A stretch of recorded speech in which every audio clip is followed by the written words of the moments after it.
అయితే ప్రశ్న వేశారో ఇటు పొలిటికల్ లీడర్స్కి, సినిమా వాళ్ళకి, ప్రజా సంఘాల నాయకులకి, ఇవాళ సంధ్య గారిని కూడా నేను అడిగినటువంటి ప్రశ్న అదే. స్టేట్మెంట్ ఇస్తూ మీకు బాధ్యత లేదు, మీ బాధ్యత ఇదా? 15 రోజుల తర్వాత సీఎం స్పందించడం, సీఎం తరపున ఒక మినిస్టర్ కూడా కాదు ఇప్పుడు వచ్చి స్పందించి మీకు బాధ్యత లేదా అని ఇవాళ అడుగుతుంది. ఈ ఆదుకోవాలని ఆల్రెడీ చెప్పేశారు, ఆదుకుంటామని చెప్పారు, వెళ్ళే వాళ్ళు మాట్లాడతారు. అంటే మీకు సీఎం తరపున సీఎం మాట్లాడరు, మంత్రి మాట్లాడరు. సార్ చిట్టిబాబు గారు ఒక ప్రశ్న. తను కేబినెట్ హోదాలో ఉన్నారండి, తనేం సాధారణ. ఒక్క నిమిషం వినోద్ గారు ఒక మాట హోదాలో ఉన్నారు. తను వినోద్ గారు ఒక మాట ఒక మాతృమూర్తిగా తను ఒక మంచి మనసు కలిగిన ఒక మాతృమూర్తిగా తను వెళ్తే. సార్ మహిళా ఫినాన్స్ కార్పొరేషన్ చైర్మన్ శోభారాణి ఆవిడండి. ఆ మహిళా ఫినాన్స్ కార్పొరేషన్ చైర్మన్ అంటే ఇట్స్ క్యాబినెట్ హోదా. She is not less than a minister. దయచేసి అది అర్థం చేసుకోవాలి. ఇక్కడ నేను ప్రభుత్వానికి సపోర్ట్ గా మాట్లాడతలేను. సీఎం స్పందించాలి, ఇన్ఫర్మేషన్ బ్రాడ్కాస్టింగ్ మినిస్టర్ స్పందించాలి. ఈ మూడు సార్ చిట్టిబాబు గారు కనీసం సినిమా ఇండస్ట్రీ నుంచి ఒక్కరైనా మాట్లాడారా? కనీసం అల్లు అర్జున్ గారు నాన్నగారు గీతా ఆర్ట్స్ అధినేత ఆయనైనా మాట్లాడారా మరి దీని మీద? అల్లు అర్జున్ టార్గెట్ చేయడం what is this? Sir Chittibabu గారు అల్లు అర్జున్ని మీరే టార్గెట్ చేసుకున్నారు. దయచేసి నేను అడిగినటువంటి ప్రశ్న అదిగా. డిబేట్ లో స్టార్టింగ్ నుంచి అడిగింది అదే. ఇవాళ 10 రోజుల తర్వాత 4 సైడ్స్ టీవీ ప్రశ్నించడం మొదలెట్టిన తర్వాతే ఎందుకు సినిమా వాళ్ళు కనీసం పొలిటికల్ లీడర్స్ అన్న ఇప్పుడు పోతా ఉన్నారు? ఈ 10 రోజుల నుంచి ఎందుకు ఎవరు ప్రశ్నించలేదు అనేటువంటి, ఎవరు ఎందుకు సంఘీభావం తెలపలేదు అనేటువంటిదే నా ప్రశ్న. ఇవాళ 4 సైడ్స్ టీవీ అడిగింది కూడా అదే.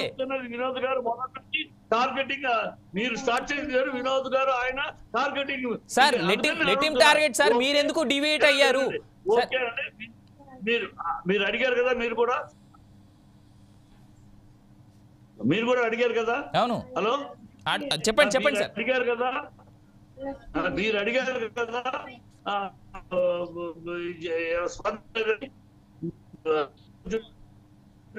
అల్లు అర్జున్ సీఎం 14-15 రోజుల తర్వాత సీఎం ప్రభుత్వం తరఫున ఇవాళ వచ్చి ఒకరు స్పందిస్తున్నారు. దీన్ని మీరు ప్రశ్నించరు. ఒక హోమ్ మినిస్టర్ స్పందించలేదు. సార్ నేను అనేది అదే సార్.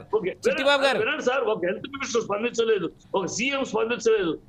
15 రోజుల తర్వాత ప్రభుత్వం తరఫున ముఖ్యమంత్రి గారు స్పందించి చాన్నాళ్ళు అయిందండి. ముఖ్యమంత్రి గారు స్పందించి చాన్నాళ్ళు అయింది.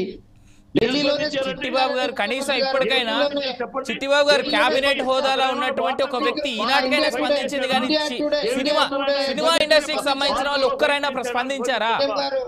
వెటకారపు స్పందన. సినిమా రంగం నుంచి ఒక్కరు కూడా స్పందించలేదు. అది స్పందన. తెలంగాణ ప్రజలు సార్ ఇక్కడ ఒకరి మీద ఒకరు సినిమా చూడట్లేదండి. చిట్టిబాబు గారు వినోద్ గారు ఇక్కడ పొలిటికల్ లీడర్స్, సినిమా వాళ్ళు ఒకరి మీద ఒకరు దుమ్మెత్తి పోసుకుంటున్నారు తప్ప ఇలాంటి ఘటనలు జరగకుండా మేము ఏదో చర్యలు తీసుకుంటాం అనేటువంటి మాటలు మీరు మాట్లాడట్లేదు. మీరేదో బీఆర్ఎస్ పార్టీ నేతలాగా మాట్లాడుతున్నారండి. మీరు సినిమా కూడా కాదండి మీరు మాట్లాడేది. వినోద్ గారు ఒక మాట వినాలి. We're heading for a conclusion. నా ఒక మాట చాలా స్ట్రైట్. చిట్టిబాబు గారు పర్మిషన్ ఎవరు ఇచ్చారు? ఈ నైట్ షోకి, బెనిఫిట్ షోకి ఎవరు ఇచ్చారు? చిట్టిబాబు గారు ఒక ప్రశ్న. చిట్టిబాబు గారు స్ట్రైట్ ప్రశ్న. చిట్టిబాబు గారు వినోద్ గారు ఒక ప్రశ్న. వినోద్ గారు డిబేట్ అవుతా ఉన్నాం. వినోద్ గారు